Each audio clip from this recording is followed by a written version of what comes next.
Greetings and salutations. My name is OJ as always, and welcome back to another episode of the Overwatchathon, a series of videos where I go over every single character in, Overwatch. I'll be covering their lore and personality, their gameplay and abilities, as well as their design and their cosmetics. And just as a bit of small preamble, if I sound a little bunged up, like maybe I sound a little bit sniffly, I do think I have a bit of a head cold currently, but that will not stop me from talking about one of my favourite characters in the entire game, which, of course, as per the video title and the such, is none other than Baptiste, a man who realised that to change the world, he has to first change himself. Now, as I do in all of these videos thus far, I say all of these videos, there's only really one that exists as of current, but you get the idea. I'm going to start by reading off his lore, and obviously discussing his background, and also as well discussing his personality. I would like to mention that the lore segment will be a bit sort of summarised, shortened down in a sense. So if you wish to know like the full every single word detail, obviously you can go look for yourself if you so please. But with that said, Baptiste's lore starts as such. Jean-Baptiste Augustin was one of the 30 million children orphaned by the Omnic crisis. He grew up in an orphanage outside of Port-de-Paix, I think that's how you say that, also that's a place located in Haiti, alongside his childhood friend Rosalind Mondessier. Their childhood dream was to build a clinic for the people of their neighbourhood, and as a teenager he looked up to Overwatch. However, with the limited opportunities and resources from where he lived, he instead enlisted in the military. The Caribbean Coalition, a pan-island force formed in the response to the crisis, became his new home. Guided by his innate desire to help people, Baptiste chose the path of a combat medic and served in an elite branch of the Caribbean Coalition's Special Ops. He joined the Coalition with the dreams of being a hero, like the ones he saw on Overwatch recruitment posters.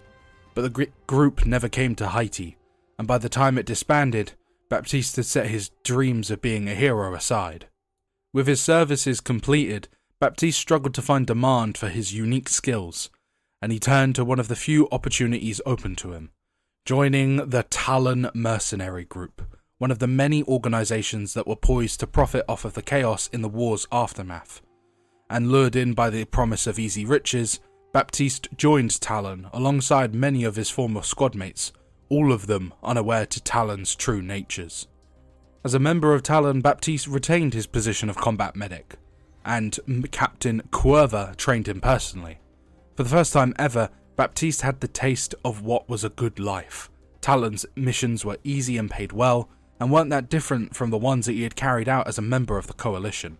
Mercenary interventions, mostly rescues. He put aside some earnings to set up a clinic in his hometown. During his early days in Talon, he befriended Mauna, and the two of them took to the field together, taking part in numerous extractions. I presume they took part in more than just extractions, if you know what I'm saying.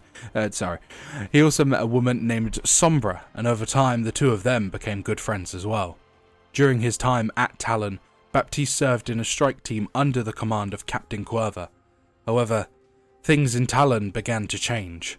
Slowly, his unit's orders escalated in brutality, expanding into assassinations and operations with civilian casualties.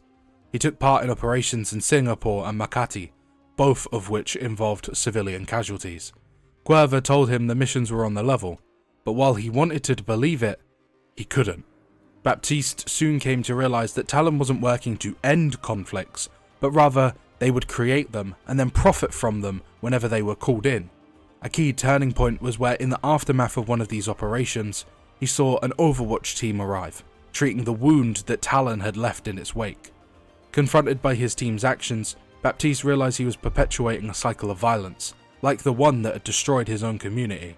Like a frog in boiling water, he realised that the descent into brutality had occurred over time, and only now could he see how far he'd fallen. He did attempt to convince his squadmates to join him in abandoning Talon, but they refused, and he quickly realised that if he decided to try and leave by himself, he would be leaving in a coffin. All of these swirling thoughts eventually came to head at Monte Cristi. Alongside Mauna and under the command of Cuerva, a Talon unit was deployed to assassinate Daniel Fernandez, leader of a cartel who had been encroaching onto Talon's territory. However, when they reached the supposed safe house of Fernandez, they found that the crime lord wasn't there. Cuerva ordered Talon to tear the town apart until they found him, and they did just that, inflicting collateral damage and civilian casualties in the process. Baptiste did attempt to protest to Cuerva, but he told him to keep searching for Fernandez, and if the civilians wanted to hide him, that was on them. As the Talon squad continued to tear the town apart, Baptiste eventually came face to face with a young girl, who mirrored his own experiences in the Omnic Crisis. She stared at him, seeing him as nothing more than an unknown soldier who had destroyed her home. Baptiste lowered his rifle and fled into the night. He attempted to escape in a fishing boat, but he was then confronted by Mauna. He declared that Mauna would either have to let him go or to kill him. Over the radio he heard Cuerva's voice, asking if Mauna had found Baptiste yet, and after a long pause, Mauna said that they hadn't found him. He let Baptiste go, telling him to call me when you're ready to come home. Baptiste quietly thanked him and drove the boat off into the night. Baptiste was disgusted with what he had done, and per the video's title, he was determined to forge a new past for himself. He was going to change himself, and he eventually led to Tortuga, Haiti. Unfortunately for Baptiste, Talon refused to let him go. Baptiste knew far too much, and they sent operatives after him to silence him. Agent after agent came for him, including former comrades of his. To stay under the radar, Baptiste drifted from place to place, aiding in humanitarian efforts across the globe. The agents that did manage to find Baptiste were never seen from again. One such strike team consisting of former members of Baptiste's unit, even being led by his former mentor Cuerva, also were rendered MIA, and complete contact was lost with Cuerva and his team soon afterwards. Per Baptiste's admission, the squad had made the mistake of coming after him one by one. Despite the constant efforts from Talon, Baptiste was still working towards creating a better world, healing where he could and fighting when he had to.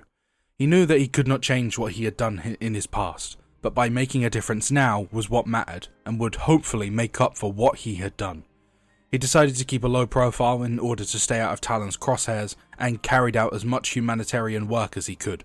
This line of work quickly made him become familiar with the similar efforts of Dr. Angela Ziegler, also known as Mercy, whom he had met in a site in Venezuela. At some point he managed to get a hold of Overwatch files from Talon, reading Ana Amari's profile and seeing regular mentions of her daughter Farija. 4 years after his departure from Talon, Baptiste visited his old friend Ross in her clinic, helping out with the patients. The clinic was experiencing a shortage of drugs, as St. Clair Pharmaceuticals had kept raising the prices. By the time he left the clinic, night had fallen, and he headed for Les Forts, a place he had frequented a lot during his childhood. However, upon entering, he saw only 3 men present, the owner and a pair of Talon operatives, Trong Le Nguyen and Mauna. Mauna was his usual jovial self, but it was clear to Baptiste that they weren't here to socialise. They wanted him for a job. They wanted him to visit Vernon St. Clair of St. Clair Pharmaceuticals and get him to pay the money he owed Talon. Baptiste had little love for St. Clair, given the outrageous prices he was charging for his medicines, but he knew better than to trust his former colleagues, or trust Talon for that matter. But unfortunately for him, he had very few alternatives. Mauna had revealed that he knew about Ross's clinic, and Baptiste knew that he couldn't take both of them out in a fight. He agreed to do the job, and Nguyen gave him an envelope with the operation's details. The following morning, Baptiste met up with the two, dressed in old combat armour, though after he had burned off the Talon insignia. They arrived at St. Clair's mansion. Nguyen explained that they had scheduled an appointment with the man, so all they had to do was to walk in and see him. Unfortunately, and probably not to many people's surprise, that didn't go exactly as planned, as they were confronted quickly by the mansion's private security, and a gunfire fight quickly broke out. And in the ensuing firefight, Baptiste used his rifle to merely incapacitate his targets, but Nguyen was far more accurate and lethal. Malgua got the location of St. Clair from the last surviving security guard before breaking the man's neck. The trio fought through the mansion, Baptiste and Mauna getting back into the old tandem they had utilised during their days together at Talon. They eventually made it to his office and found the man cowering in a corner holding a firearm. He was quickly disarmed, and Nguyen asked why they shouldn't just kill him right now. To bargain for his life, St. Clair revealed that days ago he had received a recall order from Winston. He was a former Overwatch member, and he had information on Overwatch agents. He explained that he had been a handler in Overwatch but had fed information to Talon, so that when the organization collapsed, he'd been well paid for his services. Baptiste was absolutely disgusted at his double dealing, but St. Clair stated that he had no right to judge him. That said, Nguyen wasn't impressed. They already had access to this information, as ex-Overwatch agents were already a part of Talon, such as, of course, Widowmaker and the such. Mauna bid that Baptiste kill St. Clair as a means of proving his loyalty. Baptiste at the time was sorely tempted to do so, but he knew that if he had executed someone in cold blood, that was a line that no one could ever come back from. He dropped a flashbang instead and used his exo boots to propel himself and St. Clair through the office skylight. A shot tore through his arm, but he managed to survive. He then slipped into the undergrowth with St. Clair, while Mauna called out that he was only making things worse. The two men eventually reached a wharf where Baptiste bound his wound. He told St. Clair that he'd send for someone to pick him up, and that from now on he was going to provide his products for free, and that if he didn't do that, he'd let Talon know where he was. St. Clair, deep in shock, agreed to the terms and asked why Baptiste hadn't killed him. Baptiste declared that he wasn't worth it, and headed off to get on a private vessel that he could escape in. However, mimicking their confrontation of 4 years prior, Mauna found him. It was a repeat of history that wasn't lost on Mauna, who declared that he couldn't just let Baptiste go this time. The two engaged in a fight, and Mauna wanted to bring in Baptiste alive, but that didn't rule out bodily harm in the process. Baptiste feigned surrender, but threw a device up in the air, shot it, and detonated it. The pier was devastated in the resulting blast, but Baptiste had survived through the use of his immortality field. There was no sign of Mauna, but Baptiste believed that he had survived, and as such he sailed off in a private yacht owned by St. Clair. An hour later, Baptiste sent a message to his friend Ross, telling her about St. Clair and to be careful. He knew it would be a long time before he could ever return to her, and that Talon would likely keep their eyes on Ross's clinics. He scrolled through the data St. Clair had gathered on Overwatch, and discovered that Angela Ziegler was a member. He decided that if Talon was coming for her, she had a right to know.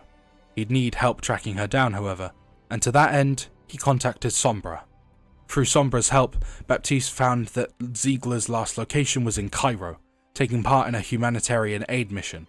He arrived in the city not long after a firefight between Talon and HSI forces. By this point, Ziegler had already departed Cairo. However, the cell in Cairo that had been deployed to take on Ziegler was still active, and over a period of months they managed to track Baptiste. Incidentally, the Talon operatives also ended up attacking Overwatch members Anna Amari and Cole Cassidy, which I did actually mention in the previous video on Anna, the latter of whom Baptiste knew from the list he'd obtained. Cassidy, Anna and Farah managed to wipe out the Talon Cairo cell, and Cassidy departed the city, unaware that Baptiste was following him, at least at first. However, by the time that Cassidy reached Eastern Europe, he was aware that he was being tracked, and Baptiste could tell that Cassidy was onto him. Events eventually came to a head in a train station in Bucharest. Baptiste stalked Cassidy into an old maintenance tunnel where Cassidy got a drop on him. The two came to blows, but the skirmish ended with a revolver pointed at Baptiste's chest. To defend himself, Baptiste told Cassidy that while Talon had trained him, he was not one of them. He also further told him about the list he was carrying.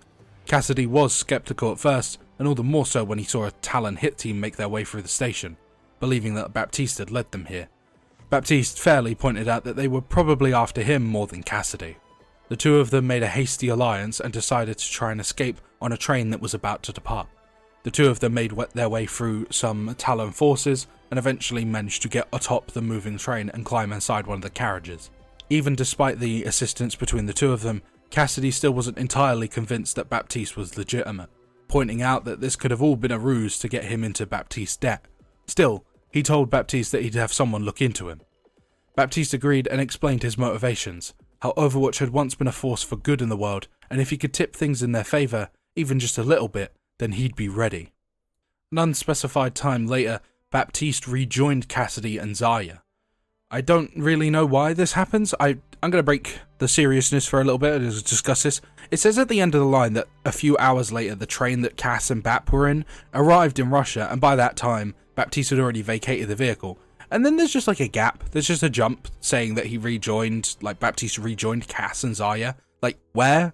When? Why? Who? What? Where? When? Like, hello? Any further explanation, Overwatch? We got anything? Either way, this is kind of around the time that Overwatch 2 begins, as the both of them, or the three of them, arrived in Busan, which was currently under attack by Null Sector. With the help of Baptiste and the Mecha Squad, Null Sector was forced to retreat, and Overwatch and the Mecha Squad returned to the Mecha base, where they met Diva, who then joined the group. The following day, the Orca left for Busan, heading for Watch Point Gibraltar. God, words are really difficult. And for reference, Orca is that weird, like, spaceship, airship thing they use in the PvE missions. I didn't actually know it had a name, which is neat. As the hours passed on the trip to Gibraltar, Baptiste, Farah, and Cassidy resided in the cockpit, and while the latter two talked, Baptiste kept to himself and remained very tense. He had hoped that accepting Cassidy's offer to join Overwatch would relieve him of his tension, but upon reflection, he knew that no matter what he did, there would always be those who judged him harshly for his time as a Talon mercenary. After Cass left the cockpit, Baptiste tried to strike up a conversation, asking if Farah and Cassidy were an item.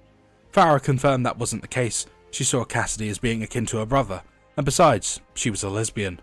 It was revealed that Baptiste was attracted to Cassidy, not Farah. I mean, come on man, who can blame him?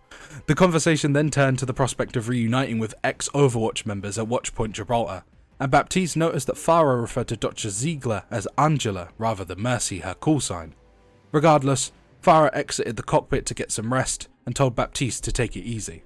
However, he found that quite hard to do, as despite now being a member of Overwatch, something that he had longed for quite a long while, he didn't know that if he deserved the redemption such a path offered. He couldn't bring himself to tell Farah about everything he'd done, despite also suspecting that she wouldn't care. Unfortunately, that is actually where Baptiste's story ends, for now, of course. This is Overwatch after all. They are, for some suspicious reasons, making moves to kind of include the story more in depth, so at some point Baptiste's story may continue. There may come a liar reveal trope where, oh, you were part of Talon this whole time, Baptiste, you suck. I doubt anyone would even react like that at this point, but who knows, some of them may have that sort of opinion. Either way, I think Baptiste's story is very, very good. I'm very fond of the age-old trope of looking at the man in the mirror and deciding to change your ways. Yes, that was a Michael Jackson reference. One of my favourite games of all time follows that principle, which is Disco Elysium. The entire game is literally about Harry changing himself and realising that he's made a bunch of shitty decisions in the past, but you can still, at some point in your life, decide to change and better yourself. It doesn't remove the effect that those actions in the past had, but it can prevent from those sorts of things ever happening again. And Baptiste follows the same sort of ideals. He worked for Talon, he committed these atrocities, or was sort of a what would you call it, participant in the atrocities. He didn't actually like kill people and civilian casualties, I doubt he did, but he was obviously a witness to all of this and didn't try to stop it at the time. So that sort of guilt weighs heavily on his mind, and obviously to change that, he decided to change himself. He decided to help people out as much as he could and prevent any, further loss of life in any way, shape or form, which is a really, really good message to have. I really like Baptiste's story, and per the kind of hint earlier that he was attracted to Cass, I want to mention Baptiste is confirmed to be bisexual, and I think that's awesome, and it makes complete sense for him. I don't know why most people didn't really see this coming sooner, considering that interaction-wise, Baptiste has so many interactions where he just flirts relatively openly with other people. People for the longest time kind of presumed or speculated that him and Mauna had some sort of relationship, and honestly, yeah, they probably did. I mean, Mauna even has lines when he kills Baptiste saying, "Looking sultry, buddy." Sultry. Sultry, come on, man. You don't just call someone sultry for no reason. Baptiste is a very good character. Story-wise, I really enjoy him, but personality-wise, man, he's got some of the best personality in this entire game. I'll obviously, again, as I mentioned in Anna's video, I cannot get the audio files for a lot of his interactions, so if you want to hear some of them, I will leave a link in the description to an interactions video. But man, Baptiste is one of the most infectious personalities in the entire game. He has consistently just got this big smile on his face with every word he says. He's a very charismatic dude, very fun-loving all the time. There's an interaction between himself and Mercy where she's like, how do you stay so uplifted all the time? And he's like, well, if you're as good as I am, you ain't got anything to worry about. Like, come on, man, you're just cool as shit. He's just so cool all the time, effortlessly. And he's also incredibly attractive, which, yes, I am incredibly attracted to Baptiste. I think he's unbelievably hot, and he knows that he's unbelievably hot. He has many lines where he calls himself attractive, good looking. Like, he's got a line with Zarya where he's like, oh, you think my muscles are good looking? And it's like, he's very proud of himself. Whether or not it's a front, of course, to kind of like cover up for his sort of doubt in himself, that's obviously a conversation that could be had. But I do genuinely think he is just a very confident person. He very rarely shows sort of any doubt in things, unless, of course, he's on a team with characters from Talon where he's like, maybe let's be a bit hesitant now, guys. But yeah, Baptiste is like he's such a fun personality. He's one of my favorite characters in the entire game, has been ever since his inclusion. As I said, I'm a sucker for the whole changing yourself and changing the world message in, as I said, Disco Elysium is one of my favorite games ever. That entire story is based off of that idea of changing yourself, you can change the world. And Baptiste follows the same rules, and I am a sucker for it, as I said. But, of course, his personality as well, how just charismatic, fun he is. He's got a lot of very funny voice lines. Obviously, a personal favourite, as I'm sure many have probably heard many a times, is his Halloween voice line where he just goes, behind you! Ah! Like, that one just... It's too funny. You probably see it in the background footage. I just kind of just say that on a whim. Like, when I'm playing the game, I just spam that voice line for shits and giggles, because I just think it's a really funny voice line. But yeah, Baptiste is genuinely a star of this game. I think he's one of the most fantastically designed characters in the whole game. Like, I love his story, I love his personality. Obviously, as I've said, I am the woker, and I love representation. Him being from Haiti, or is it Haiti? Haiti? I think it's one of the two, is obviously a really cool inclusion. Him being bisexual is even better, and it makes complete sense considering he flirts with both, you know, man and woman. Which, yeah, I like Baptiste a lot. He's easily one of my favourites. But with all of that said, I would like to now talk about his gameplay and abilities. Please do keep in mind for this segment I use OBS to record my audio and gameplay simultaneously, so if, like, audio-wise I sound a little bit different, I do apologise in advance. But with that said, I'd like to now talk about his gameplay and his abilities. Right, so here we are in the ever so lovely and ever so helpful practice range to talk about Baptiste's gameplay. And as I like to do with every single one of these characters thus far and will be in the future, let's talk about his gun. Known as the Biotic Launcher, is a 3-round burst fire gun, 3-round burst fire gun, yeah, that makes sense. A 3-round burst rifle with a 75 damage total at base and a 22.5 max fall-off damage. And the min-max fall-off range is 25 to 40 meters, and it shoots 3 shots, or yeah, it's a 3-round burst, so 3 shots per burst. This is a very good gun. Like, just start off with like how it actually fires. I mean, it's a 3-round burst rifle. First things first to note, it is hit scan, so it is very good at taking out flying targets such as Farah, Freya, and Mercy. It also does, you know, pretty respectable body shot damage.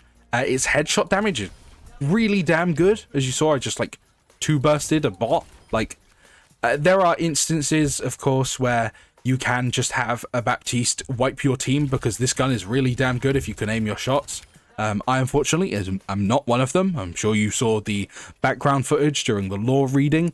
I am definitely not one of the people that can hit my shots, but I have had instances where there's just been like a damage boosted Baptiste who will just run a train through the team, because he just does.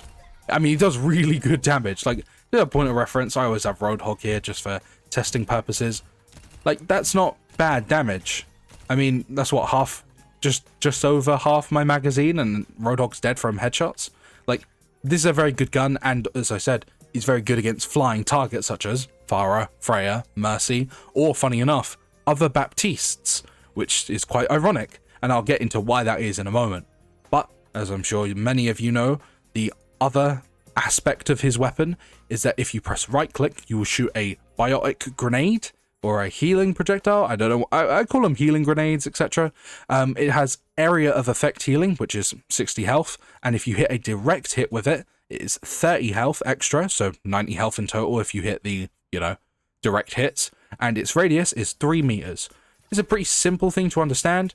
It is a grenade by all accounts. It has a kind of downward projectile. It gets like affected by gravity. So if you were to, if there was an open roof here and I shot it up, eventually it would come back down. But it does have like a curve to it. And it doesn't necessarily come out from where your crosshair is. It's kind of like, you can see like the little bottom line of my crosshair just underneath the love heart. It kind of comes out from there. But as I mentioned, if you shoot it to the side of someone, it has like the little AoE and it does its decent healing. But if you hit a direct hit, you get an extra shot of bonus healing.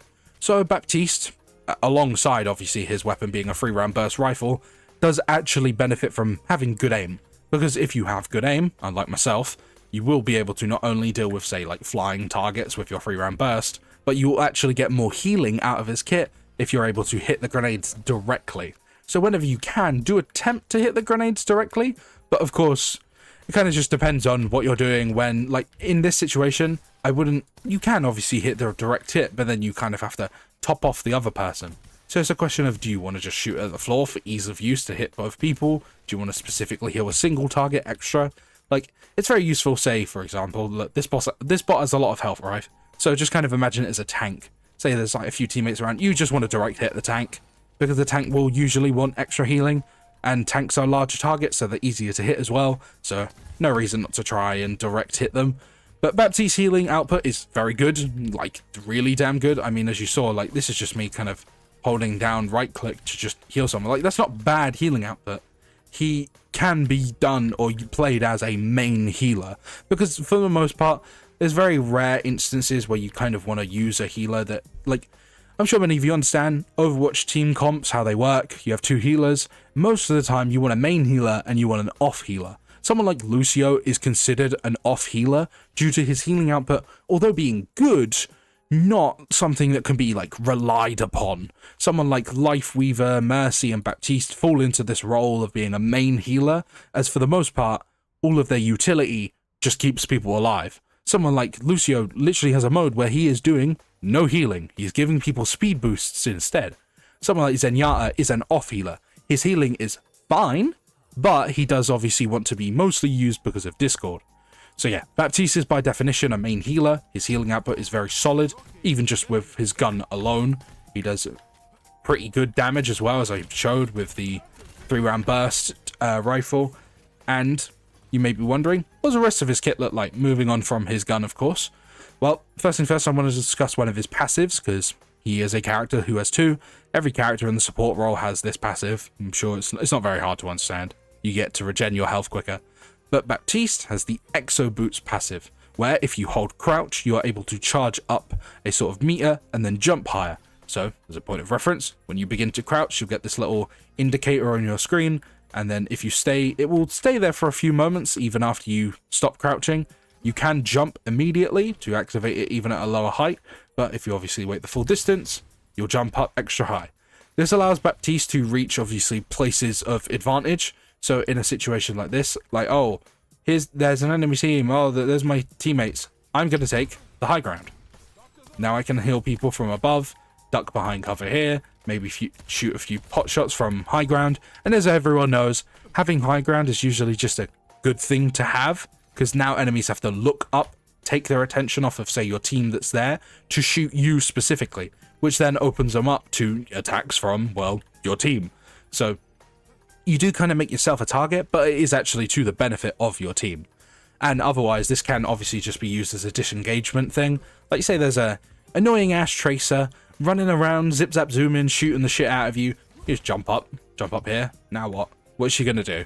Unless she has, like, I don't know, an easy accessible staircase to get all the way up here.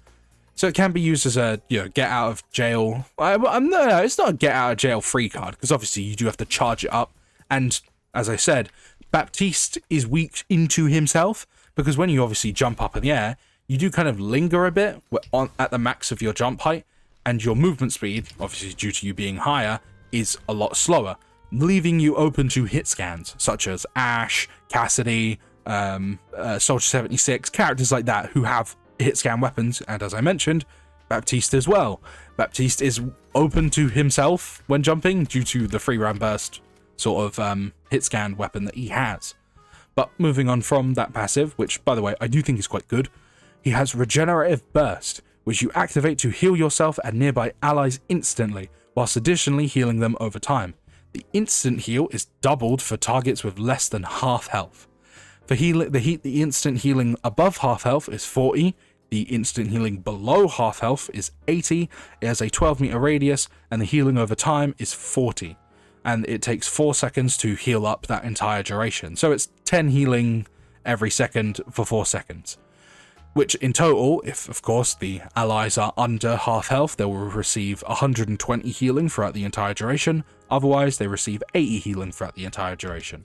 And to show what this looks like, of course, look, here's a set of friendly bots. You press shift and you shoot out a blast of healing that heals them and then will slowly heal them over time.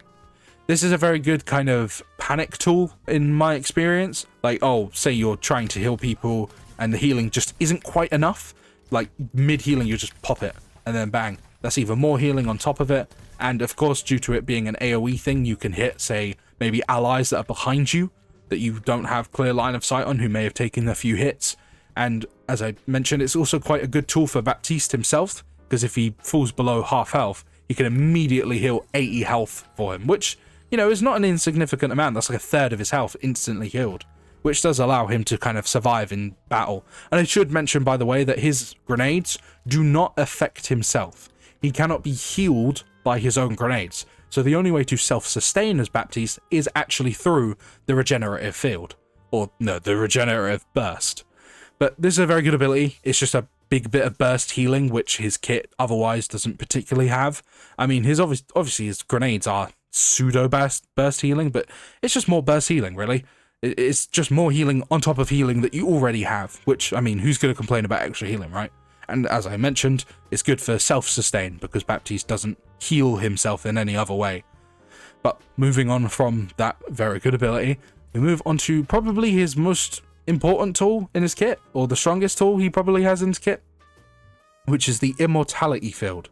You toss a device that prevents allies from dying. This device can be destroyed. The device itself has 125 health, its duration is 5 seconds, and the minimum health percentage, so as in you cannot go below 20% health. It has a 6-meter radius and a 10-meter height. Just to show, of course, what this looks like. Oh no, there's 2 allied bots here. They can now not die. As you can see, they are being shot, but they cannot be reduced beyond that amount of health. Fun fact as well, if a character is on like 2 health or something, you can actually bring them up to the threshold. So say these bots ended up getting down to, you know, like literally like 2, 3, as in the digit, health, you can throw the Immortality Field and actually bring them up to whatever 20% of their health looks like. So just for instance, they are very low, and it forces them to go up to that sort of 20% threshold. This is a very, very, very good ability. It can be countered, of course, just by shooting it, and it does also, more importantly, have a very long cooldown time of 25 seconds, but you can do everything with it. You can kind of just prevent anything and everything, like, unless an ultimate, like, it's an out, words, they're very difficult, aren't they? It prevents people from dying. Like, it does what it says on the tin. And as a result, you can use that in so many different instances. Just an easy example of one. Maybe D.Va throws a bomb and you realize, oh shit, I can't get behind cover. Immortality Field. Will it destroy the Immortality Field in the process? Yes. However, you will now have survived a D.Va bomb. Any ult in the game can be survived with Immortality Field, assuming it doesn't, or even if it destroys it, like at the same time as it hurts you, as in like you say D.Va bomb, the immortality will be prioritized before you are. So the immortality will, you know, be destroyed and you will take the damage simultaneously, meaning that you don't die. It, of course, can be just kind of chucked out just in case you need to, say, save some teammates. Say you're kind of like coming around a corner here and you're not able to make it in time, you can kind of just throw it out to kind of prevent them from dying and then get in and heal them. You can, it just does what it says on the tin, right? It prevents people from dying. So in any instance where, say, an ally gets to really low health and you need to, and it's kind of like let's say you're engaging in a team fight, your tank's on critical, a few of your DPSs are low, and the enemy team is pushing forward, that would be a time to use Immortality, because you're able to prevent them from dying, and hopefully with the help of your other support, heal them back up to full and be able to fight the fight properly. It does what it says on the tin. It prevents people from dying. So in any instance where you don't want people to die and you don't want them to die, just throw it out. Obviously, I say that, but you do need to think about when you're throwing it out, because of course it has a 25-second cooldown, which is very long. The only ability in the game that kind of contends with that sort of cooldown, like just base ability, not an ultimate or whatever, is Mercy's Revive. And as you know, Mercy's Revive is a game-changing ability. It's like the only thing that ever keeps her in any form of meta, outside of her damage boost, of course. Like, it's able to bring a character who has died back from the dead. That's a big thing. And immortality is just shy, I think, if I remember rightly, Revive is 30 seconds. I feel like that's worth checking. Hero info. It is, yeah, Resurrect is 30 seconds. So Baptiste being able to, prevent the deaths of people is on a 25-second cooldown. So you do want to think about when you're throwing it out. You don't just want to, although what I said earlier may sound like it, you do not want to just throw this out willy-nilly. You don't just want to chuck it whenever you see someone on a single person on critical. You mostly want to kind of either preserve yourself or the other team. It is a useful tool to preserve yourself, because if you stay in the fight, then everyone else is staying in the fight. So say you get dove by Genji, Venture, Tracer, which Baptiste can be kind of susceptible to.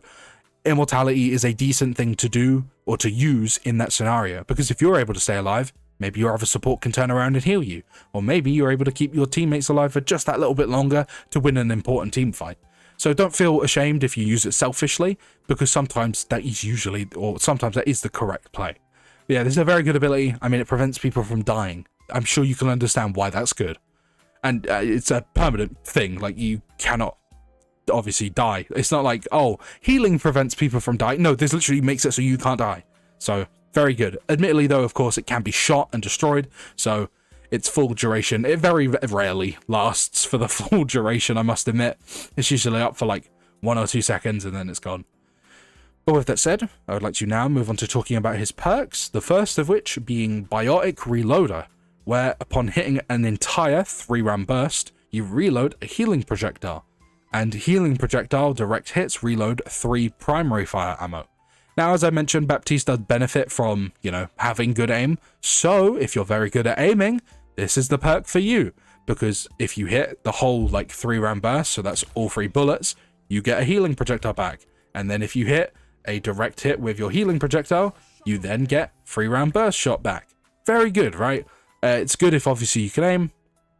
As I've probably mentioned more than enough times, I am not one of those people. I can't aim to save my life. So my preferred perk is Automated Healing. Upon using an ability, you trigger Baptiste's shoulder turret, periodically firing up to 3 shots at allies, each restoring 25 health. And to show what that looks like, if I say press Immortality Field, the little turret will appear on the side of the screen and shoot a few projectiles at the friendly bot to heal it. If I use Regenerative Burst, it will shoot 3 little dots at them and heal them. And only now have I just realised I completely forgot to talk about Baptiste's ultimate, just like how I completely forget to ever use this thing during combat.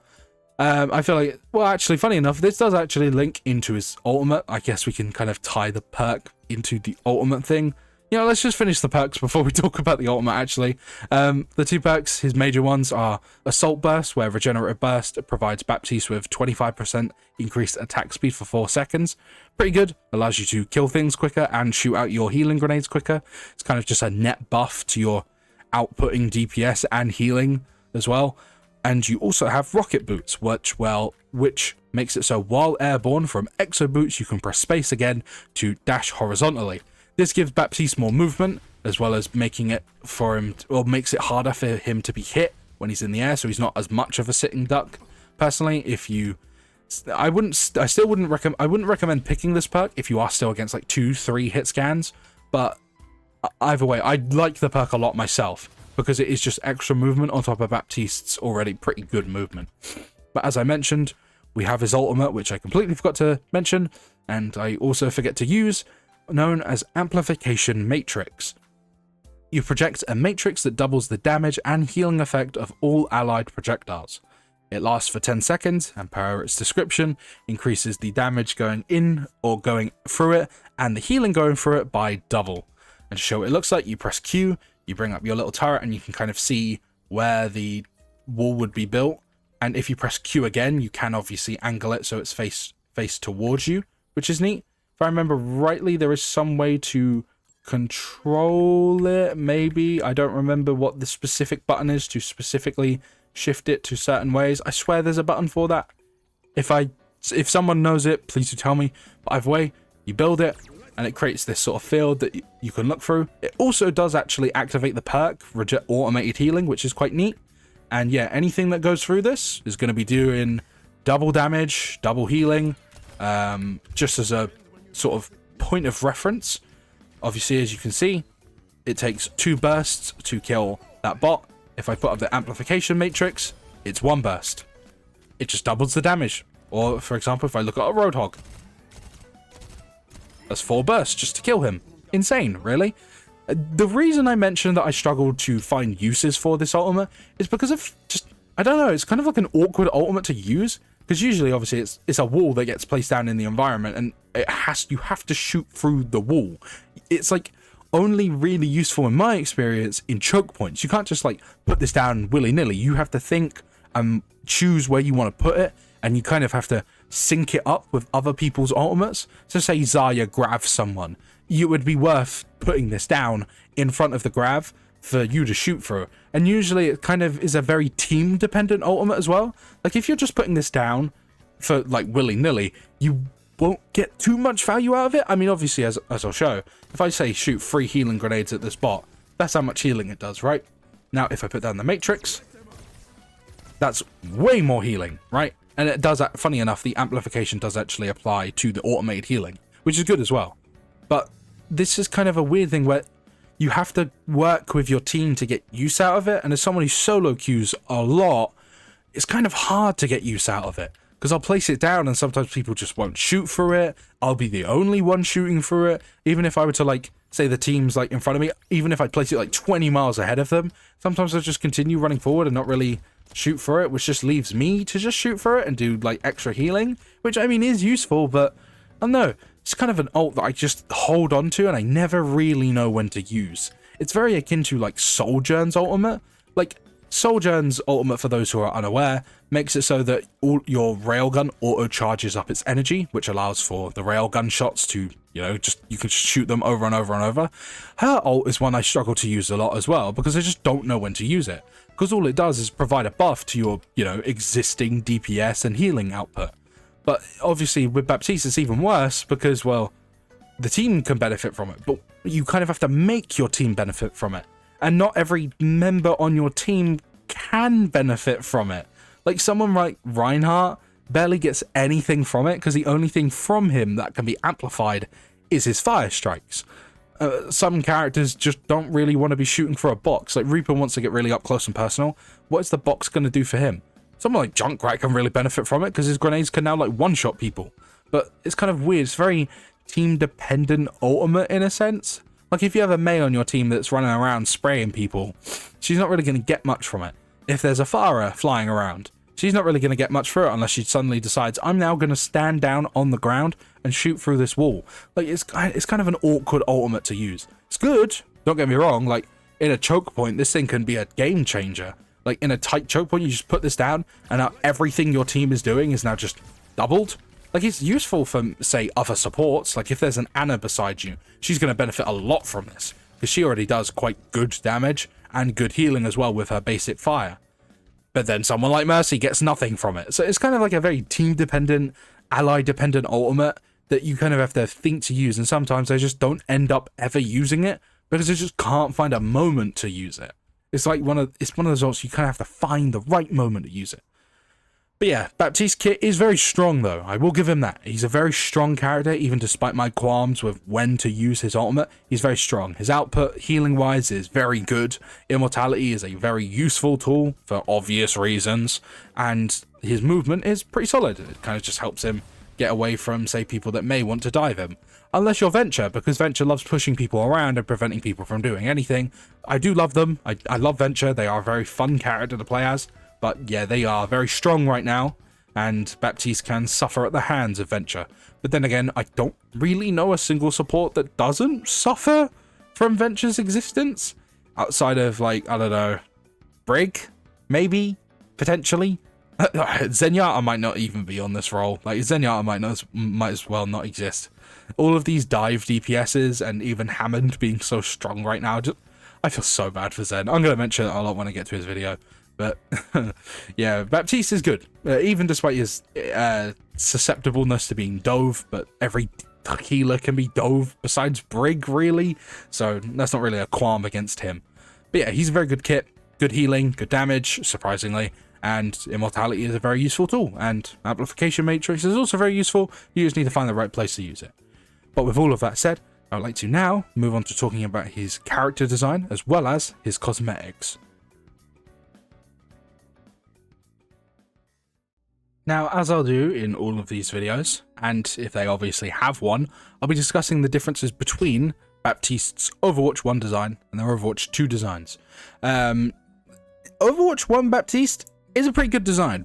I'm going to be completely honest, it's kind of hard for me to talk about Overwatch designs, as there isn't too much to say. Like, outside, like, he has a recognizable silhouette, which I'll give him that. It's a pretty good silhouette. I don't have many qualms with the silhouette of Baptiste.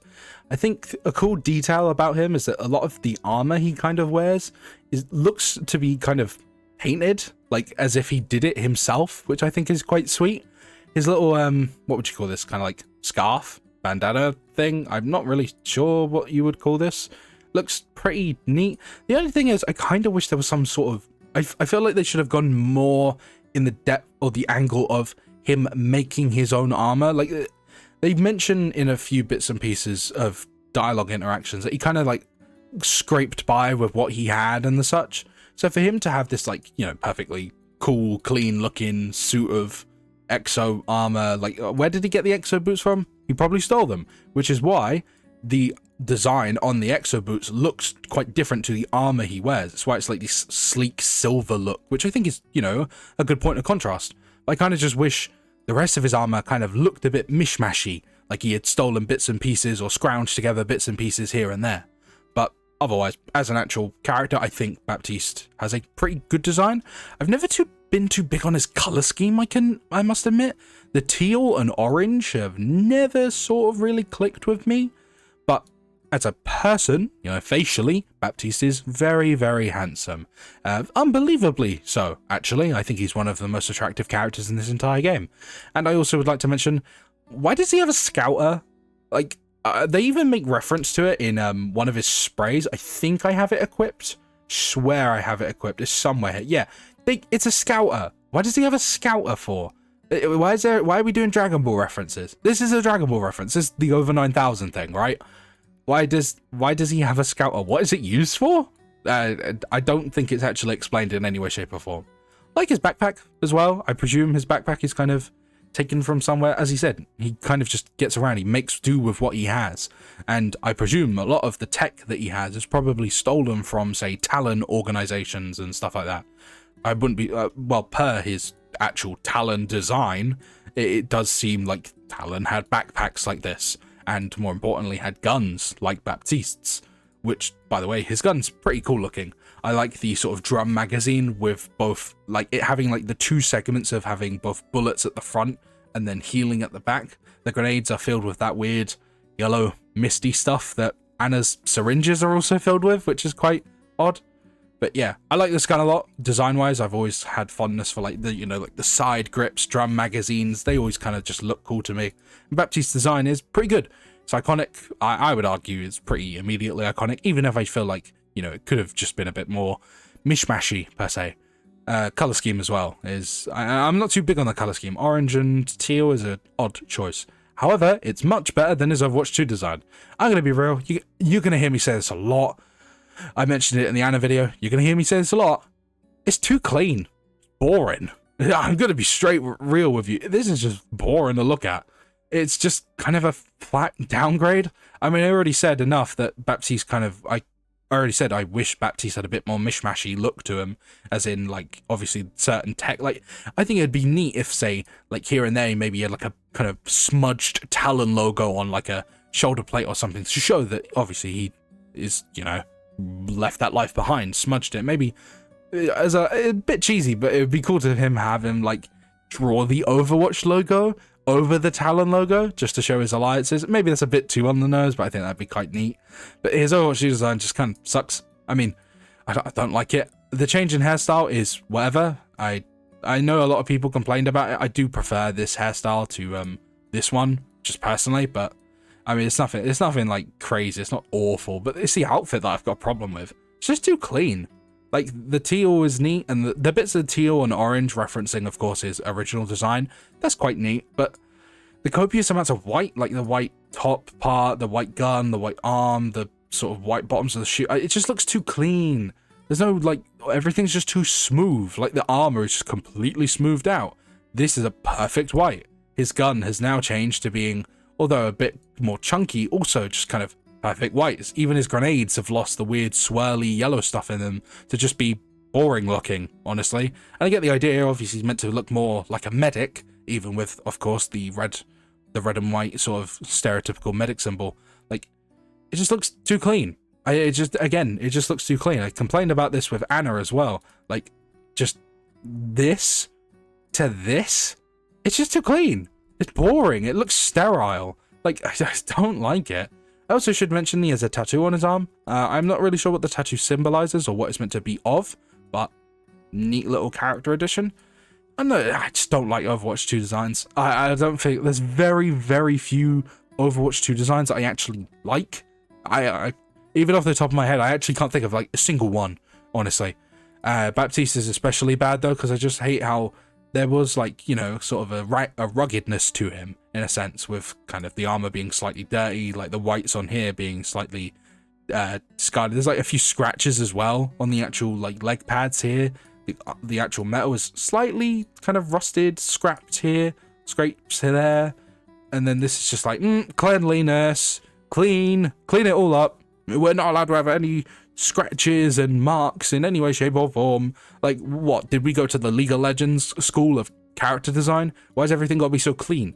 What are we doing? But yeah, Baptiste's design is pretty good. I don't feel super duper strongly about it. I probably would say it's his weakest aspect. Maybe, potentially. I do think he's incredibly handsome though. Like, as a person, I think Baptiste is incredibly handsome. But then again, a lot of Overwatch character designs are kind of just there to fulfill the fact that they need a character design. A lot of the characters end up just... I very rarely see people just use these base designs. Because, of course, everyone loves skins, including myself. Which is why I, ever so recently, decided to buy his newest skin, that being Archangel. Yes, we're talking about cosmetics. And, as I do with Anna's, or as I said I would do in Anna's video, I think I said this, I will discuss, like, cosmetic-related topics. So, for example, Baptiste has gone an unbelievable amount of time without a legendary skin. If I remember rightly, obviously you can quote me on this, the last time he got a legendary, I know some will attempt to say stuff like recolors are, you know, fair game. No, when it comes to, when I talk about, characters don't get skins very often, I'm talking about skins.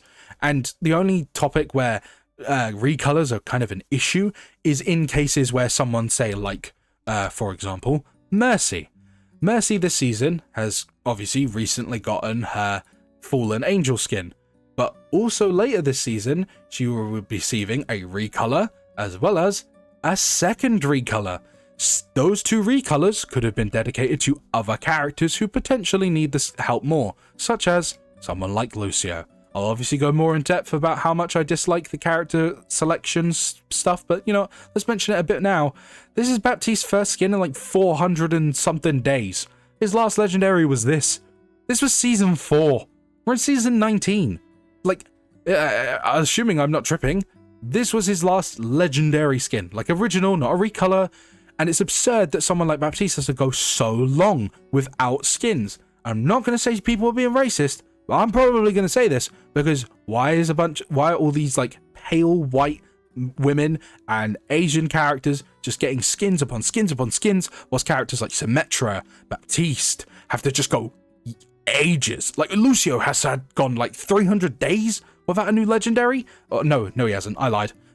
Before his skin last season, he had gone like hundreds of days without a new legendary. Like, it's odd, slightly odd that a lot of these people of color, these characters who are POCs, are going ages without skins, but Kiriko gets, 2-3 a season. Juno, funny enough, didn't actually get anything this season, but last season she got 2 individual legendaries, both completely unique, no recolors.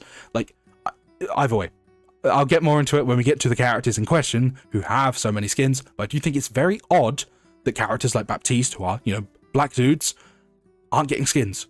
This is his first skin in damn near 500 days. That's insane. That's absurd. I know I lived through Overwatch 1 Crisis. I know that Symmetra used to go years without skins, and it was absurd. It was absurd how they just completely neglected her. But either way, I'm very glad that Baptiste now has a skin, a new one, a new legendary, and it is a very, very pretty skin. I'm very happy with how this turned out. I'm very fond of the white, black, and gold aesthetic. I mean, it's quite easy to put him in an Archangel's thing. His haircut looks lovely. It's quite different for once. The gun is gorgeous. It's an easy skin to win me over, right? He just looks incredibly handsome. First ever partially shirtless Baptiste skin as well. I love the gauntlet. I love the wings and the shoes. It's a very lovely looking skin. To the point, of course, that I actually, bought it with my credits. He does also have some other fantastic skins. The Talon one is, of course, great to show where he came from and what obviously his kind of backstory. That's why it was part of the Archives event. It looks fantastic. I love this look. Some of his base legendaries look pretty good. I remember rocking this skin for a long ass time, mostly because the gun had a cool laser sight on the end of it, which I always thought was neat. Pirate. It's a pirate skin. I think it's quite cool. This skin I actually did buy when it came out in Season 4, and then they released it for free, and I was really annoyed. Funny enough, when they did that was that last year's anniversary where they gave away these skins for free? Like, Bounty Hunter Baptiste was given away for free, and I think it was like, I owned 2 of the free skins they gave for free. I was so pissed. But this is a very good skin. I like it. Very reminds me a lot of what's his name, Boba Fett from Star Wars, which, I mean, I always thought Boba Fett was cool. I'm not like super into Star Wars in any way, shape, or form, but the gun on this is also really cool. I really like the scope on it, and of course, Baptiste's guns always kind of just look cool. Anyways, Tropical. It's a fantastic skin. He looks very, very handsome. I like the shirt choice. I like that they kind of have like sort of like bamboo. It's not bamboo. It's like kind of like, what would you call this kind of wood? I don't know. It's like kind of straw looking. I really like this look for his like boots and his backpack. And I would be remiss if I didn't mention one of the best skins in the game, which is of course Funky Baptiste. The afro looks awesome. The suit is insane. I love how the suit looks. I love that he has groovy on his belt buckle as well. The gun looks great. Kind of looks like a old. Look, I'm 20, right? I'm not gonna understand the 80s references. It kind of looks like an old music player, of course. This is a great skin. Fantastic skin. Lovely. I love the shades and the bigger beard as well. Baptiste is just a fantastic looking character. A lot of his skins just look great. Like even something like Scorpion, where they tried to be a little bit more serious, still looks pretty good. And as I mentioned, he hasn't had a skin in ages. Like this was his last. How many skins has he gotten since Overwatch 2 came out? 1, 2, 3, 4, 5 skins. It could be worse. It's an okay skin. I never got this. I didn't really feel super strongly about it. I was just kind of upset that its gun model was just the same as the Overwatch 2 one. So that was a bit unfortunate. But yeah, Baptiste is a very fun character. He also does have a Nerf gun, which I think is really funny, and this does look really good. I really like how kind of cheesily over the top it is. And yeah, Baptiste is just a fantastic character, lovely character. He's just he's just fun. He's a fun dude. He's very charismatic. I mean, how could you hate him? Look at that smile. Look at that smile and tell me you hate him. Seriously. Well, look at that look at that frown and tell me you hate him. Why is he so? He thought school was for one day. He's mad as hell. He's got some great emotes as well. Like I'm very fond of his dance emotes. Like this is just, he just has so much style. Like how can you hate him? Seriously. Anyways, with all of that said, and my love for Baptiste done and dusted, I'd like to end the video off now. I hope you have enjoyed it. Like, comment, and subscribe if you feel so inclined. And I hope you have a lovely rest of your day, whether it be a good morning, afternoon, evening, etc. And the next entry into our series will be the Squire herself, Brigitte.